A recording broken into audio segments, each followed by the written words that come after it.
இன்னைக்கு நம்ம வீடியோவில் என்ன பார்க்க போகிறோம்னா, நமக்கு யூஸ்ஃபுல்லாக இருக்கக்கூடிய ஒரு கிச்சன் டிப்ஸ் அப்படி தான் நம்ம வந்து பார்க்க போகிறோம். உங்களுக்கு வந்து வீடியோ பிடிச்சிருந்ததுன்னா மறக்காமல் நம்ம சேனலை சப்ஸ்கிரைப் பண்ணிவிட்டு ஷேர் பண்ணிவிடுங்க. வாங்க வீடியோக்குள்ளே போகலாம். நம்ம எல்லாருமே வந்து வெங்காயம் நறுக்கும்போது கண்ணீர் வருது அப்படின்னு சொல்லிட்டு அழுவோம்.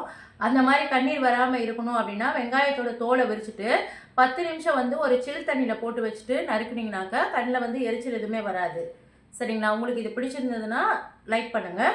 பருப்பு சீக்கிரமாக வேகணும் அப்படின்னா என்ன பண்ணலாம்? இப்போ நம்ம நிறைய பேருமே வந்து நம்ம ரொம்ப அவசரமாக வேலைக்கு போகிறவங்க, ஸ்கூலுக்கு போகிறவங்க, அர்ஜென்ட்டாக சமைக்கணும்னா பருப்பு வேகத்துக்கு கொஞ்சம் டைம் எடுக்கும். அப்போ நம்ம என்ன பண்ணலாம் அப்படின்னா, ஒரு ட்ராப்ஸ் வந்து நல்லெண்ணெயும் கொஞ்சோண்டு மஞ்சத்தூளும் போட்டுட்டு வேக வச்சா பருப்பு வந்து நல்லா சீக்கிரமாக வேகிறது மட்டும் இல்லாமல் நல்ல ஒரு ஸ்மெல்லோடு இருக்கும்.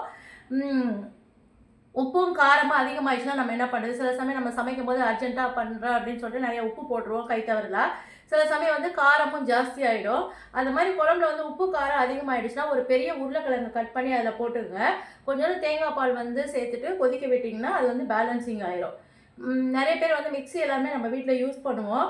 அந்த மாதிரி மிக்ஸி பிளேடு வந்து ரொம்ப வந்து ஷார்ப்பாக இருக்கணும் அப்படின்னாக்க ஒரு மந்த்துக்கு ஒரு வாட்டியாவது நீங்கள் என்ன பண்ணுறீங்கன்னாக்கா கொஞ்சம் கல் உப்பு நிறைய போட்டு மிக்சியில் ஒரு 2 சுற்று விட்டுட்டு அப்புறம் அதை க்ளீன் பண்ணிங்கன்னா அந்த பிளேடு வந்து எப்போவுமே வந்து ஷார்ப்பாகவே இருக்கும்.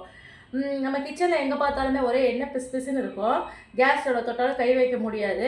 இந்த மாதிரி எண்ணெய் பிசு பிசுப்பெல்லாம் போகணுன்னா லெமன் ஜூஸும் கொஞ்சம் பேக்கிங் சோடா, அதை மாவு போடுற சோடா மாவு போட்டு மிக்ஸ் பண்ணிவிட்டு அதை வந்து தொட்டு தேய்ச்சிட்டு க்ளீன் பண்ணிங்கன்னா ரொம்ப பளபளப்பாக இருக்கும். எண்ணெய் பிசு பிசுப்பு எதுவும் இருக்காது.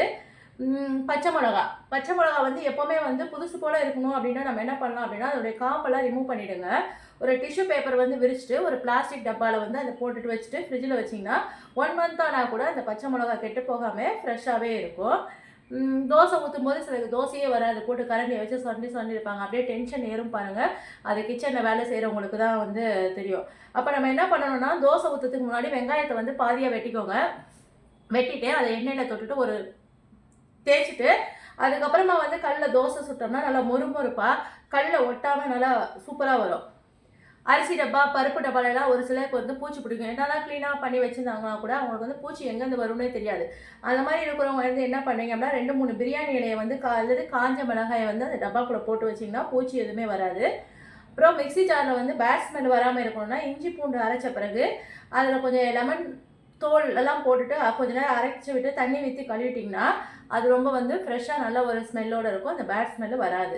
இஞ்சி பூண்டு பேஸ்ட் வந்து ரொம்ப நாள் கெட்டு போகாமல் இருக்கணும் அப்படின்னா என்ன பண்ணால் தண்ணி சேர்க்காமல் கொஞ்சம் நல்லெண்ணெயும் கொஞ்சம் உப்பும் சேர்த்து அரைச்சி அதை வந்து ஃப்ரிட்ஜில் ஸ்டோர் பண்ணிங்கன்னா ஒரு ரொம்ப நாள் இல்லை, ஒரு மாதம் வரைக்கும் கெடாமல் கூட இருக்கும். நம்ம கடையில் விற்கிற இஞ்சி பூண்டு பேஸ்ட் எல்லாமே அதே ஃபார்மேட்டில் தான் யூஸ் பண்ணுறாங்க.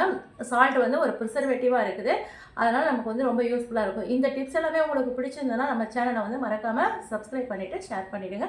நெக்ஸ்ட் நம்ம வேறு ஒரு வீடியோவில் பார்க்கலாம்.